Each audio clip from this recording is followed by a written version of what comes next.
प्यारे बच्चों, कक्षा 6 के इतिहास विषय में आज इस वीडियो में आप दूसरा पाठ प्रारंभिक समाज के बारे में पढ़ेंगे। प्रारंभिक समाज में पूरा पाषाण काल और उसके औजार कैसे थे, इस बारे में अध्ययन करेंगे। देखिए, आदि मानव को एक सभ्य मानव बनने में हजारों वर्ष का समय लगा। आदि मानव को एक सभ्य मानव बनने में हजारों वर्ष का समय लगा। प्रारंभिक मानव वानरों के वंशज थे। जो प्रारंभ में मानव थे वे बंदरों के वंशज थे। क्रमशः उन्होंने अपने पांव पर चलना सीखा तथा हाथों से विभिन्न कार्य करने प्रारंभ किए। जंगली जानवरों तथा कठिन वातावरण से स्वयं की रक्षा करने के लिए उन्होंने विभिन्न प्रकार के उपकरण तथा अस्त्र शस्त्र बनाए। उनका मस्तिष्क अन्य जीव जंतुओं से कहीं अधिक विकसित था। उन्होंने अपनी बुद्धि की सहायता से अपनी भौतिक दशाओं में सुधार किया। आदिमानव भोजन संग्रह करता था, यानी भोजन इकट्ठा करता था। वह अपना भोजन बनाना नहीं जानता था।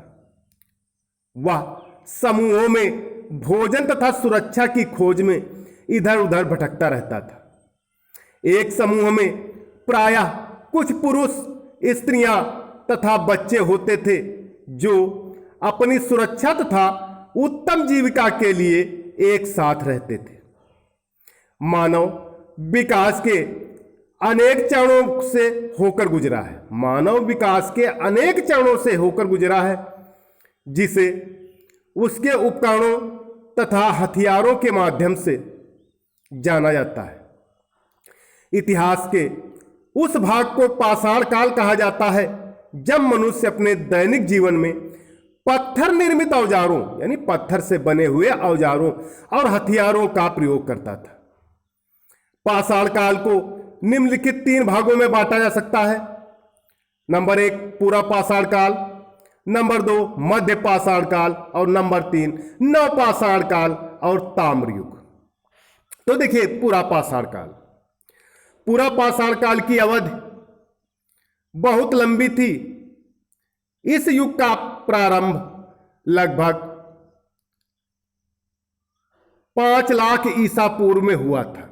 इस युग का प्रारंभ लगभग 5 लाख ईसा पूर्व में हुआ था, जो लगभग 10,000 ईसा पूर्व तक जारी रहा।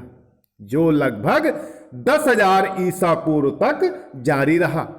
भारत में पूरा पाषाण काल के अवशेष ऊपरी सिंधु के पास सोन नदी घाटी, नर्मदा के ऊपरी भाग और मद्रास, जिसका वर्तमान नाम चेन्नई है, में पाए गए हैं। इस काल के औजार 2 प्रकार के थे, शंक्वाकार और पत्तीदार।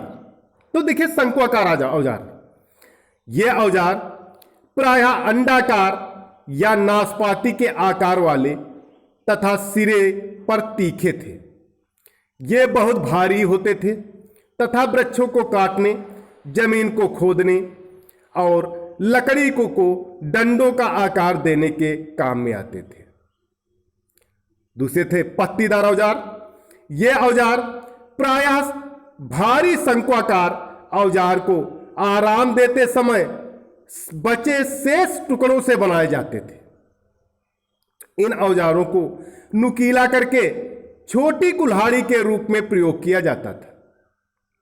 जंतुओं को डराने और गोश्त काटने के लिए पत्तीदार औजारों का प्रयोग किया जाता था। तो प्यारे बच्चों, आज के लिए इतना ही।